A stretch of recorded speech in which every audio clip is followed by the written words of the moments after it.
Lesson 3 অর্থাৎ the test of বেঙ্গলের কিছুটা টেক্সট বাকি ছিল, সেটা আমরা কমপ্লিট করব, তারপর আমরা অ্যাক্টিভিটিতে যাব।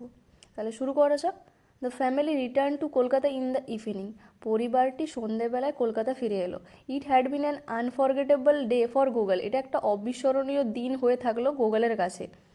হি has realised one important thing. সে অনুভব করেছিল একটা গুরুত্বপূর্ণ জিনিস অ্যাবাউট বেঙ্গলি ফুড, বাঙালি খাবারের সম্পর্কে। The test of Bengal is closely related with love and care. বলছে যে বাংলার যে স্বাদ সেটা খুব গভীরভাবে জড়িত ভালোবাসা এবং যত্নের সাথে। তারপর দেখো ওয়ার্ডরোবে কী আছে, courtyard an open space in front of a house, মানে বাড়ির সামনে একটি খোলা জায়গা। হার্টি বা ফুলফিলিং মানে পরিতৃপ্ত বা তুষ্ট হওয়া কোনো একটা খাবারের প্রতি বা কোনো জিনিসের প্রতি। Snack, light food usually eaten in between main meals. তাহলে হালকা খাবার যেটা খাওয়া হয় কখন না, প্রধান খাবারের মাঝে মাঝে। আনফরগেটেবল মানে মেমোরেবল মানে অবিস্মরণীয়, মানে যেটা সারা জীবন মনে থাকবে।